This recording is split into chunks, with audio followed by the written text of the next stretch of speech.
Hi, welcome to the Vaguely Anime Podcast. I'm one of your hosts this evening, Michael, followed by other host, Sage. That's me. It's Cultured Corner without being cultured. Yeah, I mean... I don't think we're talking... Well, we're talking cultured, but not in the sense of titties. Yeah. We're talking cultured in the sense of very obscure anime movie. And, like, yeah. Although, didn't you preface this as, like, people talking about it on TikTok of it being, like, disturbing and it's banned? Pretty much, yeah. And things like that? Uh-huh. Okay, so... If you guys remember a couple episodes ago, we were talking about that, right? And what's the movie called? Midori? Yeah, so it's sometimes just Midori, and then there's like a fucking really long name too. And Okay. So Mike said he had watched it, and I was like, oh, I'll watch it for funsies just to see what's up, because it was literally like 45 minutes long. yeah, I described it as the Twilight Zone, but much more fucked up. Yeah. I don't know that it was particularly, like, disturbing. I think it had a lot of grotesque imagery, and the story was pretty sad overall. Yeah. But, like, I don't know that people should be, because weren't you saying, like, people on TikTok were, like, saying they were throwing up watching people it? on TikTok were. I didn't think Right. that. But, so, like, I was going into it with that kind of mindset, and I was like, yeah, no, like... It's just kind of there. And a lot of it does feel like shock value. Yeah. If that makes sense. So I think when you're going to have that kind of really off the wall imagery just for shock value's sake, I think it kind of loses its purpose. I think if it was more story driven, I wouldn't mind it so much. But I was going because I was going into it being like, okay, I'll think about this movie critically. Right. You know, and like, try and actually analyze it and whatever. I don't know. There wasn't much to it, to be honest. It felt very strange. So it opens up and she's like selling flowers. She doesn't make a sale. Some random guy's like, hey, if you're ever in trouble, you come over here, right? Yeah. And then it moves to this thing where it's like, okay, now we're in part 1. It's like in 3 parts. And the pacing is really strange throughout the whole movie. Because part 1, she goes to the circus. Some bad stuff happens to her. And then, like, the guy going into the glass bottle shows up. And then you go into part 2. They fall in love, quote unquote, and get married. Right. And this was very strange. So you know how we had the guy with, like, the cut off arms and the bandages? I don't remember anybody's name, by the way. You don't need to. Okay, so there's a guy with cut off arms and bandages. I don't really know what his shtick in the circus is, to be honest. It's a freak show, so it doesn't I really need to have a purpose. But he was the one that was into the licking of the eyeballs. Yeah. Which I didn't get. I don't see anything that's like appealing or arousing about that. But the sure. fetishes exist everywhere. I guess that's true. But yeah, so there was this weird thing in part 2 where he was upset that she was like wanting to marry the like magician guy, which also when they first introduce him, they talk about like American practical magic and how it like made its way to Japan, right? And you have this cute little history lesson. But then later in the movie, they're like, oh no, he has actual real life magic from like ancient Chinese roots. And I was like, wait, what? Does he have practical magic or real magic? So that was weird.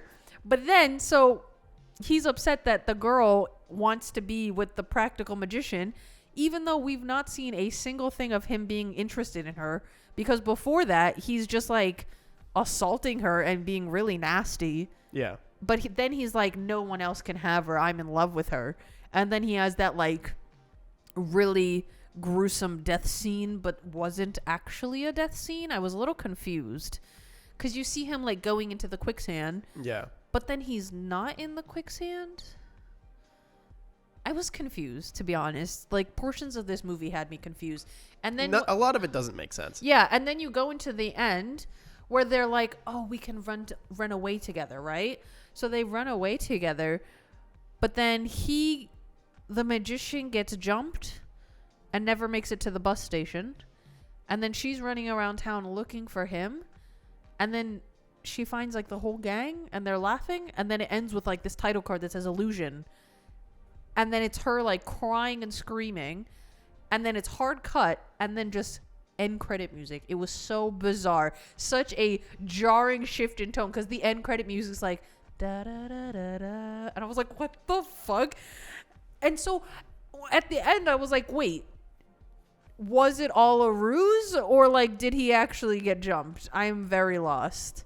I don't know if I'm just like too stupid to like No, I think digest it, I but feel like it's not a stupidity thing. It's just a lot of it's fucking weird.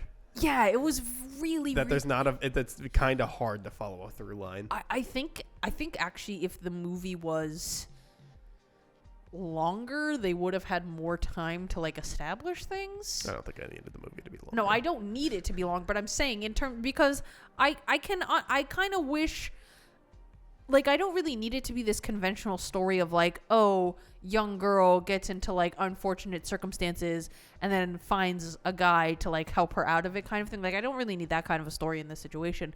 But like, usually you want to see like some positive change happen, Right. or like any change within the character, because like she starts off in a pretty shit situation, right? Like she comes home and she's like, sorry mom, didn't make any sales, but her mom's a fucking corpse and being eaten like by rats, right? Yep.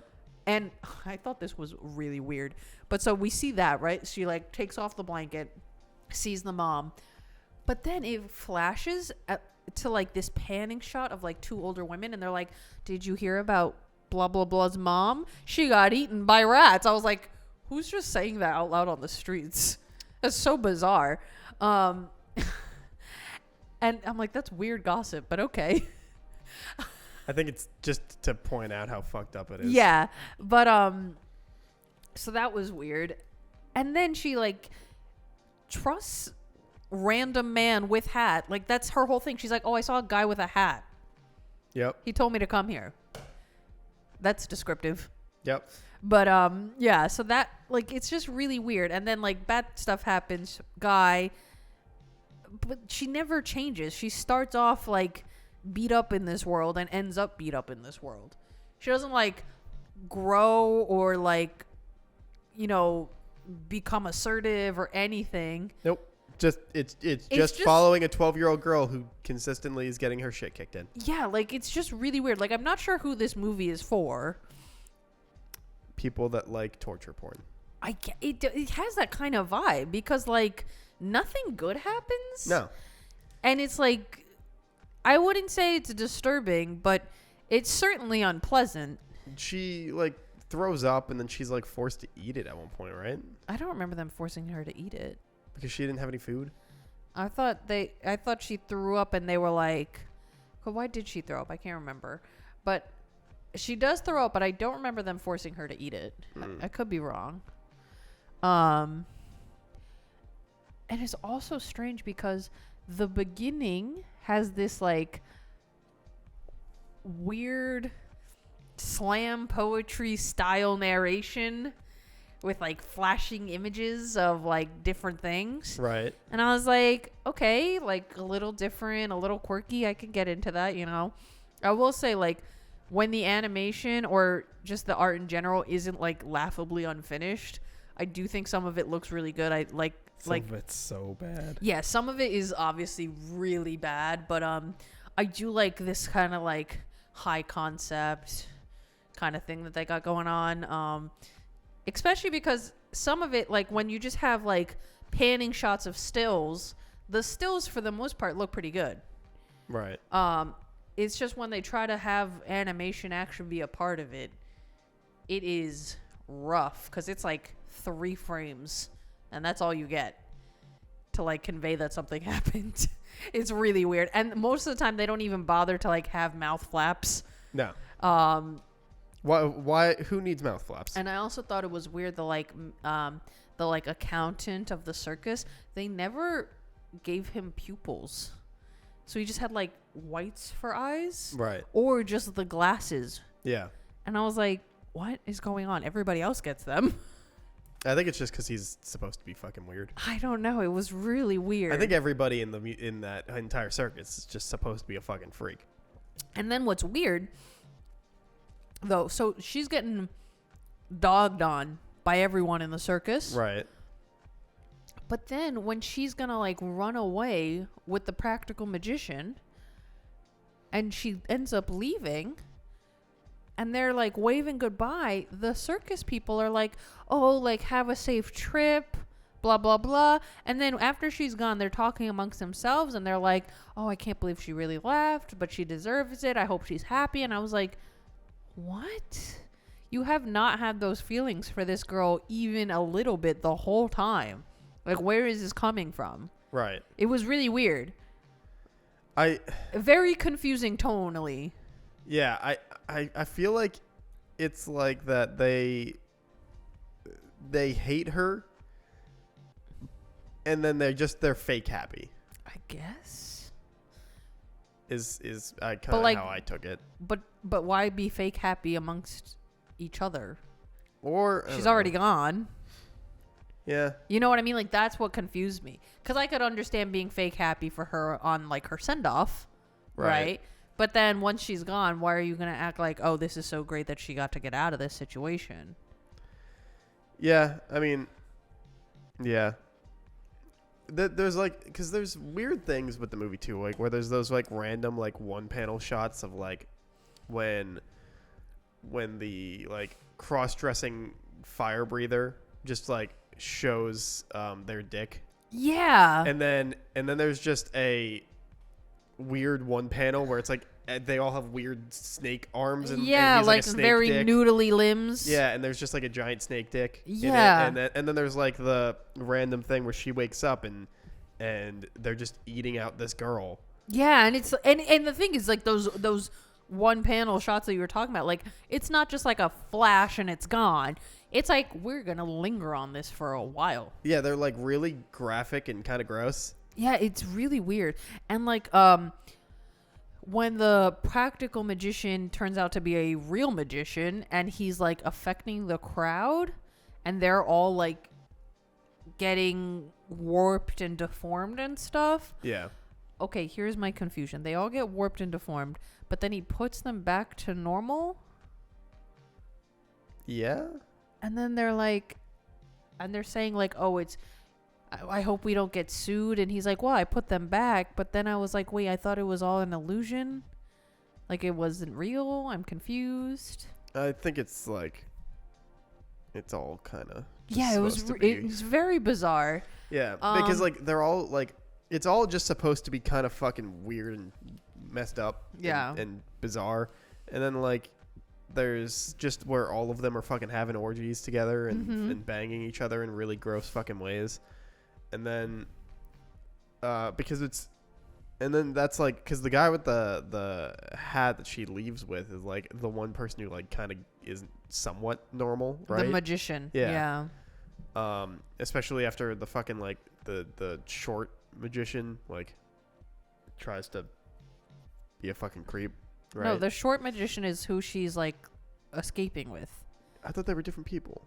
No, they're the same guy. The short person. The short guy going into the bottle. Yeah. And the guy she leaves with is the same guy. He just puts on a hat. Oh yeah, she does like fall for him. Yeah. But he's a fucking weirdo creep. It's like literally in the blink of an eye, she's like, "Oh, let's be together." Yeah, they like make out, and then I guess they have sex, and the V of them showing like a flower field and her being happy. Yeah, you're right. That does happen because like, that's in part 2.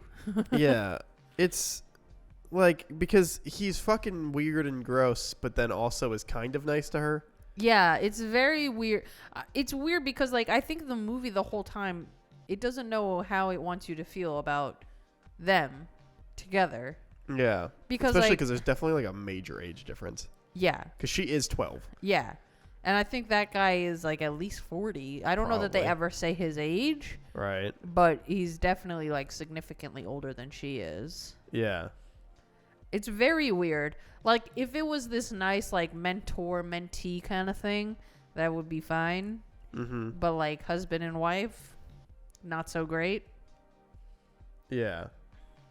It's like because she sees him murder the no arms guy, right? Yeah, and she gets like really upset about it. Yeah. And he's like, I did everything for you. And she's like okay with it. Yeah, and then she tries to like fight back, and then he like is shitty to her and puts her in a bottle, right? Yeah, he puts her in the bottle. Which then and that's when after he puts her in the bottle, he like fucks up the audience. Right. But then at the end of all of that, she's out of the bottle, but they don't say how she got out. Yeah. Because yeah, like they do that whole thing, and then I think it's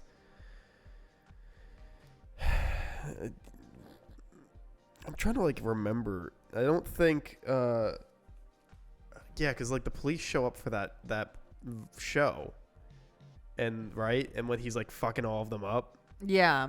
And I don't know if it's like the police, but maybe it's like patrol or something, like something less than the police, if that makes sense, but like still a like authority figure. Yeah, and like, but then they don't say that anything came of that. Yeah, because that's the whole thing where like he's saying like, oh, but I put them back. Right. So like, I guess it works out. Oh yeah, because the dudes like they'll press charges or whatever. And yeah. Like, why they're fine now? And yeah. They're like, we gotta leave. Yeah, we gotta bounce. So, it's like, I don't know. Yeah. It's weird. But yeah, nobody needs to particularly watch this movie. I think if you have like an uneasy stomach, don't watch it. You know what like if that makes sense? Yeah. If you feel like you're like pretty desensitized, to go for it. It's fine. Yeah, because then the two of them fucking like run away. Yeah. And the cross-dresser then like cuts the hair. Yeah. And he leaves to go get some fucking apples and gets stabbed or whatever, right? The magician guy, yeah. He goes to like get them some like lunch or whatever, and he gets jumped. Yeah. And then she just starts freaking out. Yeah, she starts panicking and she's like looking for him, but then they're all there, like the circus people and the magician, and they're laughing, and she has like a mental breakdown, and that's how the movie ends. Yeah. And I don't know what's going on. And then it moves on to shooby-dooby-doo, end credits. Yeah. It's all just fucking weird. Yeah, I did think, I don't know if this is factual, but I don't remember hearing a single piece of music throughout that whole movie. Like, I could be wrong, but I don't remember there being any music. I don't remember either. Which was weird. And so at first I was trying to watch it like 1.5 speed, because I was like, and this is fine, but I can't sit through this. But because it was 1.5 speed, they're talking so fast. Right. And the Japanese was so fast that it was like throwing me off, and like something about like the really, really fast speech and like trying to read the subtitles at the same time, it just like wasn't jiving. I was like, I have to watch this at normal speed. Like, it's messing me up otherwise. Yeah, it makes the animation look better, that's for sure. Yeah. Yeah. The walk cycles in the movie. Yeah. Incredible. Just like I said, you get 3 frames to show something is happening. It's funny because that also reminded me of somebody was like, Madhouse will never be better than the walk cycle they had for in Trigun. Do you remember when he wants to get his hair cut? Uh-huh. And the girl that's walking up to him when he's already in the chair, and her walk is like just kind of moonwalk into the thing. It's like their peak walk cycle. But yeah, like I just, there's no reason for anyone to watch it at all. No. There's nothing to it that like, because it's not even a thing of like, this is culturally significant because of X, Y, and Z, or this inspired this artist to make something really it's great. It's not even worth it in the terms of like, I've seen it. Right. Like it's there's not, no like accolade of being like, I watched that movie. Yeah, there's really nothing to like.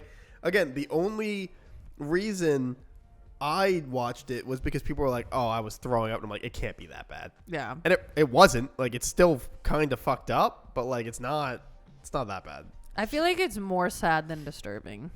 Yeah, I mean, there are scenes of absurd disturbance. Yeah, I agree. And then there's just the other times where it's just like people being weird and there's it being things sad. that are contextually disturbing because of what's going on, but then there's also just like kind of disturbing grotesque imagery for no reason, which like in those cases where it's like for the no reason, or if it's like the shock value or whatever, I'm like, I don't really care. Yeah, it's just kind of there. I would agree. I'm looking at my original rating. I gave this thing a fucking 4, so I will give it a 2. I feel like a 4 is probably pretty high. I was gonna say 4 feels kind of generous. Yeah, it kind of does. I will say a 2, and no, you don't need to watch it, and that's my review of Midori. Yeah. Let's talk about a better movie. I was gonna say let's talk about a way better movie, The Menu. Infinitely better movie. I watched it the other day. Actually, it was a double feature. It was a very interesting double feature. She told me, she was like, I'm double featuring this. I was like, what an interesting choice. Yeah. So I watched Midori first because I was like, it's probably garbage. Let me end myself with something that I assume will be better, right? Right. So then after Midori, I watched The Menu. That shit slapped. What is it? I wanted to look at my ratings. Oh, yeah? And because it's at a 4 at the moment, it's at the same level as the Quintuplets movie. That's so funny. It's 2 above Handshakers, and it's 1 above Elfin Lied. LOL. But I feel like, yeah, I should lower it. But yeah, so The Menu was infinitely better every way. I really liked it. Like, it really... Movie is incredible on I every think level. Hey, we're just gonna go with the spoilers for the Menu. Yeah, if you haven't watched it yet, please do, and then come back because it's really good. What was the like main guy's name? Like the boyfriend or the fake boyfriend? Oh, not Ralph Fiennes. Like the nerdy guy. Yeah. Who's really into let food. me pull up. Nick. I think I'm gonna pull up the movies. So. I think the actor is Nicholas, so maybe it's not Nick. Yeah, isn't it Nicholas Hoult or something? Yes, Nicholas Hoult is the actor. I thought he did a fabulous job. I thought everybody, I actors really like Nicholas Hoult. I like him too. I think he's very good. I don't know if this is like an accurate opinion, but I feel like he's kind of underrated in terms of like the acting game. Like I feel like he does not get the accolades he deserves. I think he's a good actor. I agree. When the fuck did this movie come out? Didn't it come out this year? Or maybe like late 2022 it came out. But it was relatively recently. It can't be because it just hit HBO Max. Yeah. No, it was November of 2022. Yeah. That's what. Okay. I just needed to find what I was looking for. Okay. Right. So what's the guy's name? Nicholas Holt's name? So Nicholas Hoult. I can just refer to him as Nicholas Hoult if that makes it easier. I mean, yeah, that's true. Let's see here. Cast and crew, but just the cast. I'm looking it up on the wrong thing. I believe in you to find the cast and crew. Well, I found the cast, but it just the didn't. cast. Yeah, it didn't give me the fucking names now. Oh, like the character names. Yeah, now I'm on IMDb. Nicholas Hoult, Tyler. Okay, so I thought Anya Taylor-Joy was Margot. Yes, Margot. But what was her real name? Because she said Margot wasn't her real name. I don't remember. I think it was something like Barbara, but I could be wrong. It was not Barbara. It feels like it was Barbara. It was not. It was not Barbara. Definitely not Barbara. Definitely not Barbara. What? There's such a random name to pull out of nowhere. Look it up, because I really felt like it was Barbara. Okay, so when they open up the movie and it's like them waiting for the little boat to transport them, right? And he's like, gosh, babe, you're going to smoke a cigarette before we like eat this fancy pants, highfalutin food. And she's like, it literally doesn't make a difference. He's like, no, it does, right?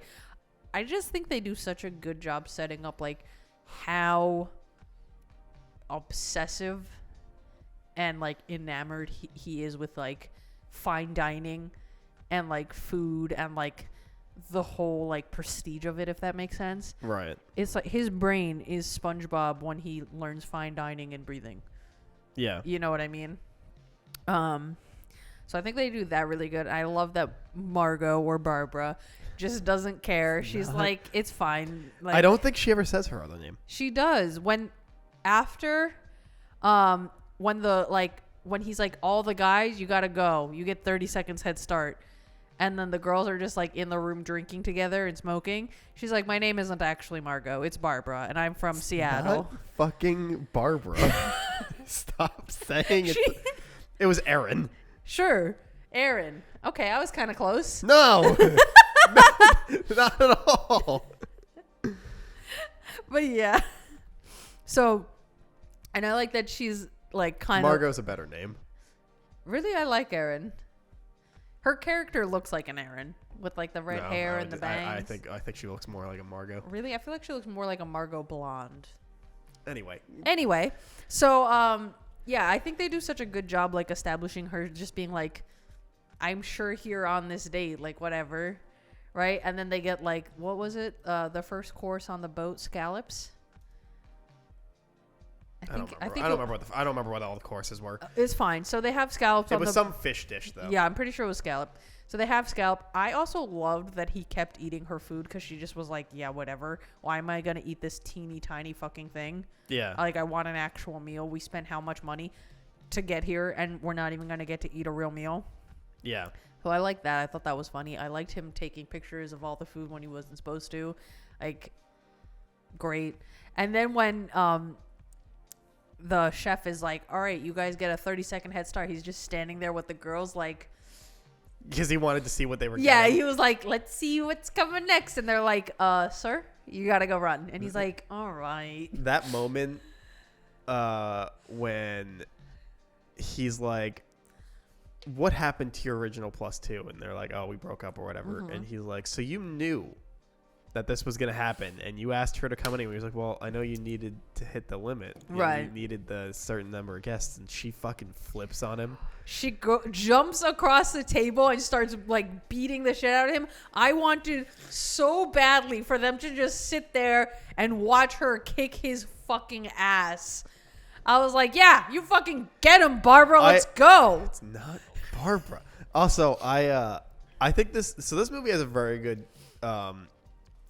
combo of comedy and like seriousness. Yeah, seriousness. Suspense. I think one of the funniest jokes I've heard in a long time is at the end of the movie when she gets her excuse to leave. Yeah, she's like, can I get a to-go bag? Yeah, I want a burger. Like, not a fucking deconstructed bullshit. I want a goddamn burger. And the assistant is like, can I go? Like, I didn't have anything to do with any of this. And he's like, what college did you go to? And she's like, Brown. Student loans? No. You're dying tonight. Yeah, that was really funny. Like, legitimately hilarious. Now, you want to deconstruct it? You could be like, well, what if her parents worked at Brown or something? Right. She got a free tuition, or maybe she's really smart and got a free ride. You know, right. She was poor but got the ride. Right. Like, she got screwed. But no, you're dying tonight. Whatever. That's the throwawayness of the delivery. I also Brown, thought, do you have student loans? No. You're dying tonight. I also thought, and she just goes, when they were chasing down like the men of the party and the guy is like in the chicken coop and they just open that little window, he's like, you get the congratulatory egg because you were the last one found. And he's like, yeah, all right. Yeah. I thought that was so funny. And like when Nicholas Hoult just fucking like hangs himself and he's like, when he's like, cook something. Yeah. Make something. Okay, so when he's like cooking, right? He literally put those lamb chops in there for 3 seconds. I'm like, that is not cooked at all. And then I loved all the title cards they had.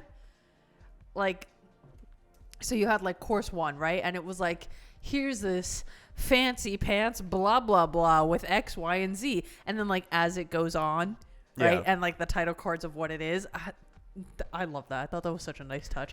And like how they would have like the scenery shot and it would be like course 3, Yeah. Course 5, whatever it was. Yep. Like, I really like those. I thought that was really clever. There was also like the same moment during that time when he was telling people why he was killing them, and the actor, Ray Fiennes. no, the guy who was playing John Leguizamo, the one that was playing an actor. Oh, yeah. When he's like, why me? And he's like, the one day off I had. I I watched your shitty movie. And he's like, it's not my fault. He's like, I'm just in the movie. I didn't write it. he's like, yeah, but who thinks about them? Yeah. And somebody in the background was like, hey, I loved that movie. And he was like, see? Come on now. Yeah, and he was like, you're dying. It was the one day off I had. I wanted to go see a movie, and I was like, you're in it. Also, the pancakes with the, like, incriminating information, like, printed onto them. Huh? They were tortillas. Oh, sorry. Why did I think they were pancakes? I don't know. I'm sorry. I thought they were pancakes. In my brain, I remembered them as pancakes. But yes, you were right. They are tortillas. God, you're white. I'm sorry. I just remembered them as pancakes. But you know what's funny is as I was saying, I thought to myself, why would they serve pancakes at this fancy-ass dinner? That seems kind of weird. Jesus Christ. and you would have sat there and been like, excuse me, I don't like pancakes. They're too much bread. I probably would have. Hey, but then maybe I would have gotten to GTFO, so. No, he probably would have just killed you then for being pretentious about bread. Well, he didn't even serve them bread, so maybe he wouldn't have. Yeah, what didn't she say that too? She was like, can I get some bread or something? And they're like, no. Yeah. Yeah, just that whole and I love how she wins. Yeah. Like that she figures out the little pieces and then she gets up and claps and she's like, I am hungry. That clap had me shook. Yeah. Because the clap every time they do it so well, because there's always like before the clap it's not like this boisterous scene going on, but there's just this little background noise, chitter chatter, you hear like the clanking of the pots or whatever, right? Yeah. And then it's the clap and it's just stunned silence. And just that is so good. Yeah. And then when she does it, because she doesn't just do like a, you know what I mean? She does it with fucking authority. Yeah. I'm like, damn. Me too. Yeah, and she's like, I'm still fucking hungry. Yeah. And there's no joy. There's no love. And he's like, we put love in every dish. He's no. No. Obsession, sir. Yeah, and she's like, I want a goddamn burger. I want fucking fries. What kind of cheese? American. Well, of course. It's the only one that right. And she's just like, and then she... I love that she takes literally one bite. And she's like, well, my eyes were too big for my stomach, so I'd like a to-go bag, please. I mean, that, yeah, but I think that, that... No, that was genius. I think she already earned... yeah. The get out, but that was her testing it, being like, I would like a to-go bag. Did she kill the assistant or no?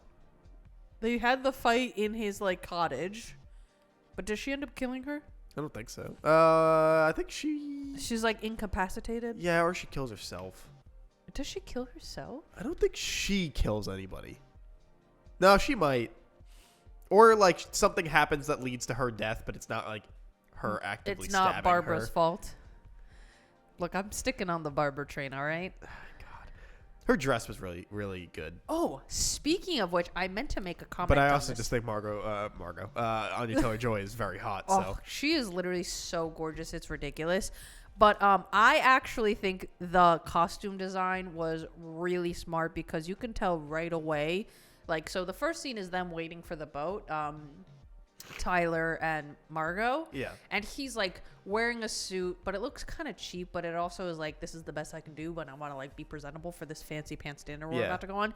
And she's wearing a dress, yeah, but it's loose, it's kind of casual. She's got the leather jacket on. She's got the very delicate little jewelry, hair's in the bun, just right. Very not super done up, but not sloppy either, if that makes sense. So for her, you can immediately tell yeah, we're just going on a date kind of a thing. Yeah. It's fine. And he's trying to be very prim and proper, pressed nicely kind of a thing. And I think the costuming is really smart. And then I like when she doesn't have the jacket on. It's just the little purple slip. Yeah. Slip dress, really. And then once she's off the island, she gets the coat back. Yeah. It's this nice little full circle thing with the costuming that I like a lot. And then all the other guests, the way they're dressed as well. Like, I really like the food critic. She's like obviously very put together, but kind of high strung. Yeah. And she's got like the sculpted hair. She dies because she ended up with ruining people's careers, right? She was ruining people's careers, and she was getting like too highfalutin, if that makes sense. Yeah. And then you have like the investor bros table, where like they're wearing business casual, but it's not like, you know, to the T and highly like high button collared kind of thing, if that makes sense. It's like more casual for them. Yeah. And then the older couple is dressed up, but they're like probably insanely wealthy, because what was it? They said they came there 13 times. Yeah, I think something like and that. And the ticket is like what, $1,000 a person? Yeah. Which is absurd. So I like that for them. It's like, oh, this is our date night. He cheated on his wife with Margot, right? I think he like was paying to pretend to be their daughter. No, that's what it was. He wanted her to be their daughter, but he would just cry to her or something, right? Oh, he was paying her because she's a sex worker, but he wanted her to pretend to be his daughter. His daughter. And just like talk to him, right? No, I thought he would like cry and jerk off. No, I don't think he got off to their daughter. No, not that not their actual No, daughter. no, I know, but I don't think... I don't know. Was it implied that they had a daughter? Like a real daughter? Yeah, no, they had a daughter that died. Oh, okay. So maybe you're right. I can't remember exactly. I don't think now. it was anything ever sexual. So just like, be my daughter and I'll cry. I think so. Sure, maybe. I don't remember that well. I don't think it was sexual, but I don't Also, when remember. they cut that guy's finger off, damn. Yeah. And then when she's like, "Ooh, I got the leg up," I called like the, what do you call it? Like boat police. Yeah, the Coast Guard. Was it the Coast Guard though? Because it's one person. Oh no, that was like. Yeah, that was like an actual cop. Like boat police. Yeah. I don't know what you actually call them. Marine cops. But you understand. Yeah. Right? And he's like coming. He's like, "Oh, I love that movie you were in. Can I just get your autograph?" And she's like looking, and Barbara's looking at the chef, and she's like, "Ha! I called the boat police with your secret hidden radio in your cabin." And then it's like this whole fake out thing. I was like, "Oof, ouch." When he reads the thing, and then he like turns, and you're like, "Oh well, he's dead." Mm-hmm. And then it was like, "Oh no, he was in on it." And you're like, "Oh." Yeah. Yeah. Yeah. You're like, "Oh, okay. Well, damn." Like, I would have fucking hated going to that restaurant. Yeah, realistically. Realistically, that sounds like a fucking nightmare to get to. First of all. Yeah, but like all the food and everything, like it's the same reason, and yet maybe it's because American portions, but like I would have absolutely still been hungry after all that. But also, it's just so like fancy food to that level is just so fucking stupid. I also like I'll take a fucking Wagyu steak, you know, like it's over, Yeah. it not overpriced. I guess technically it is priced to what it should be, but like it's still a fucking big ass steak or something, you know, like I think I personally also agree with that, and I think like things that are Michelin star, right, or just very much this idea of fine dining, and sure, you're having an 11-course meal, right. but each course is literally one bite of food. Yeah. And for me, my main problem with like that kind of dining is you're putting I understand it. You're putting so much time and applying all these techniques, and it's the most exquisite flavors that you can get out of the food that you're creating, right? Yeah. And it's very highfalutin and fancy and blah blah blah. But there's also other things that are attached to it that make it stupid, like using, you know, gold flake in this kind of food where it's just driving up the price for aesthetic purposes. Yeah. It doesn't even taste like anything. It's like the people that like prepare a steak with like gold foil completely wrapped around it, and you're like, oh, like Salt Bae. and you're just like, It's completely ridiculous and unnecessary, because not only does the gold flake not taste like anything, But you're spending. Do you know how expensive gold is? Yeah. You're spending like a fucking $200 extra just for the flakes. Yeah. It for me. I think that kind of consumption of like Gold flake, I think, is always stupid. yeah. That is an unnecessary sense of flair. But then, so like in the menu where they have the plating, right? So they have like a whole ass fucking rock with flowers, but the food is this big. Yeah. Is one scallop on a plate that's, you know, a regular plate size, but it's all filled up with things you can't even eat. Yeah. And then you're going to eat one scallop. Like, I think that's stupid. Yep. I like highbrow food is stupid to me. I agree. Like, I also think it's funny because a lot of highbrow food, like caviar and stuff, and is always food that is supposed to be like that used to be quote unquote poor people food because it's the shit people don't want to eat. Oh, I mean, that's always like but then they just take it as their own to be super fancy. And you're although like, caviar is pretty good. I'm not going to lie. never had it. Oh, it's pretty good. You can get it at the grocery store. But it's like $12 for like a 1 ounce jar. It could be. I don't think I ever. If I were to ever get it, I'd probably do it. You get some somewhere Melba fancy or toast something, and some butter. Put some caviar. It's pretty good. But I think highbrow food. My problem with highbrow food is that it's just it's been put far too much on this pedestal. I mean, the movie makes the same point, right? It's the whole point of the movie. It's the whole concept. The burger is the most satisfying thing. It's the concept of his menu of that night, right? And he's like, if you figure out my concept, I'll let you all go. And she's the only one who figured out the concept, so that's why she got to go. But I think the problem is it's just been put on such a ridiculous pedestal that in my opinion, there's no reason to spend $1,000 on dinner. Right. Unless you're like with a bunch of people and you're drinking a lot and stuff. If I'm feeding 30 people, I will happily pay $1,000. Right. You know what I mean? But if it's like, let's say just me and Mark going out to dinner, if I am paying $1,000 for a 2-person meal, right, I have done something wrong. Yeah. Like, that's absurd. Yeah. It's like that, or like, you know, your job is to take clients places. Then, you know, your job is also to take them to stupid, expensive places. It depends on how like highbrow your job is as well, yeah. though. True, but I feel like when you have clients, you're usually at a higher level. I understand what you mean, though. Yeah. But yeah, I thought the menu was really enjoyable. My dad has this funny story. One second. Oh, sorry. About clients that I think is kind of funny and in a way relates to the menu, which is when he was first. Well, not first. He was doing it for a while, but like a new company kind of thing, and he was younger. They were at a restaurant in New York City, I believe, and supposed to take clients out, and they were there, and Alex Rodriguez had happened to be there. Like, he was still liked on the Yankees and stuff. That's A-Rod? Yeah. Okay. I didn't mean to sound stupid. Just wanted to make sure. Alex Rodriguez? A-Rod? Is that who that is? I just want to make sure. Apparently was there, and they were like, he was in the booth next to them, and he ordered the steak, and one of the clients was like, because at like super fancy restaurants, especially when you're taking clients, you can ask for menus without a price except for you. So she was like, that sounds really good.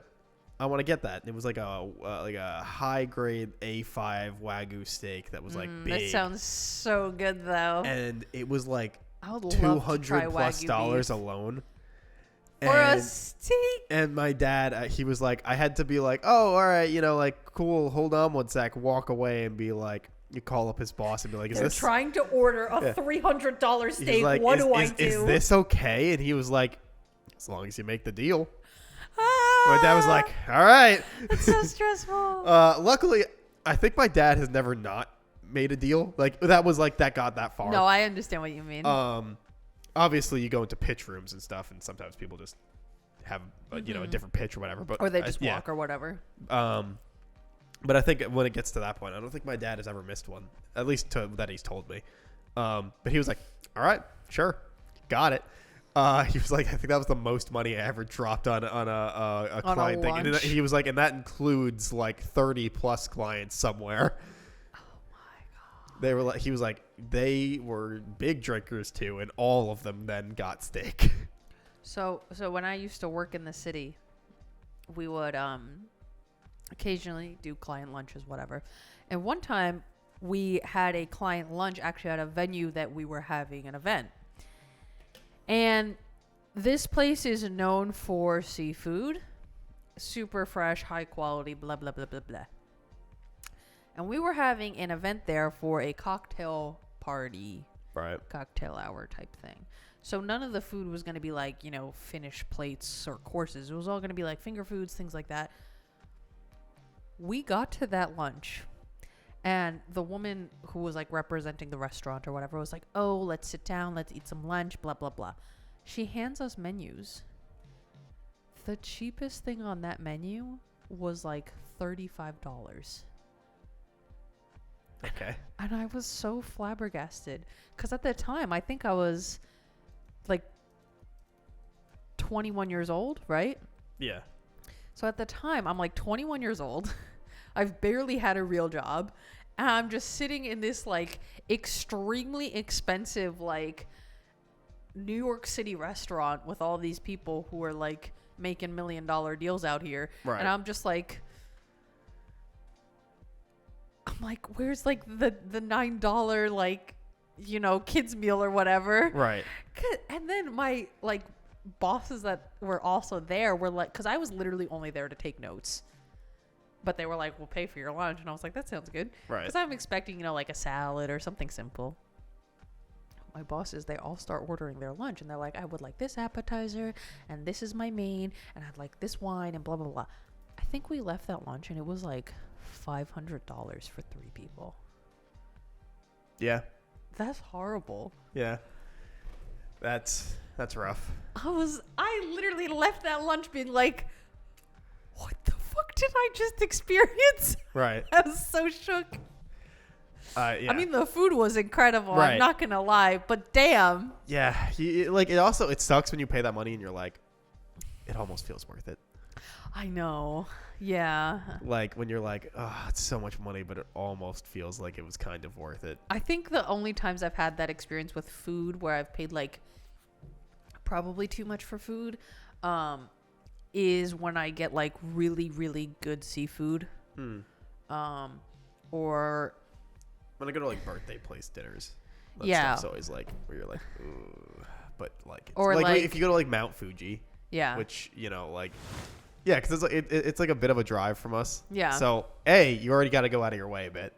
Yeah, you have to make it a plan to go there. Yeah, because like you gotta go out of your way to go to this fancy ass restaurant. Yeah. And then like it's good, But but it's definitely like you're paying for the experience more than you are the I was gonna say, food. because I think we had my grandma's 80th birthday party there, and like it was good, Yeah. but it wasn't like knock my socks off good. And I was like, I don't even want to think about how much money we're spending for It's this so damn much birthday money. party. Been there. But few then times again, for like it's my birthdays, grandma. but She's yeah. turning 80. Like that's a huge milestone. We're not gonna complain about the price. But I was Right. like, Grandma, I know you got better taste than this. Yeah. It's like going to the city sometimes where it's like out of your way to go. But Oh, you're like, yeah, you're for going sure. somewhere. Because we went to the city for Kieran's birthday and we went to a smokehouse. So fucking good, dude. Sounds good. So good.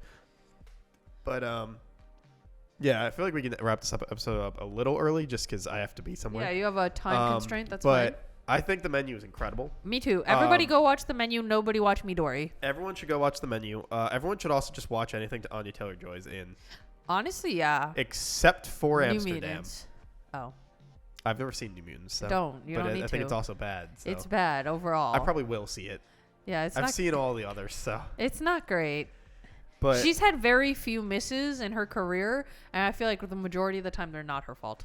yeah, Amsterdam definitely not her fault because everyone else in that movie also sucked. Ooh, rough. Literally, all of the A-list actors felt like they couldn't act. Ooh. So not her fault. I mean, were they like meaning to ham it up? If that makes sense. No, it was just bad. Like Ooh. it was like none of them could act. Unlucky. Except somehow Taylor Swift makes them seem like they can almost. For some reason, she decided that acting is like her side hustle now. no. I was gonna say how you act is when you have to say a line, you lean forward into the fucking camera real quick. she's like, okay, so someone's like, oh, Taylor Swift, obviously not her character's name. I understand. What do you think? And she's like, this only works for people that are watching this, but she's like, yes, I think this. Wow, that's really a shame. You're like, why are you doing that? Why do you keep leaning forward, lady?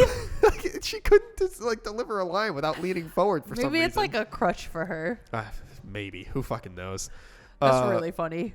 But yeah, Anya Taylor-Joy, great. I think she's basically good in everything. I think Last Night in Soho, not fantastic of a movie. I haven't watched that yet. I think it's Edgar Wright's weakest movie. But she sings. But she can sing. But I feel also, like so. Edgar Wright's weakest movie compared to others. You understand? True. She was in Thoroughbreds? I didn't know that. Is she one of the main girls of Thoroughbreds? Also, you were trying to wrap this up, just so you know. She is one of the main girls of Thoroughbreds. Michael. Why? Sorry. I didn't even like that movie. I didn't realize she was in it.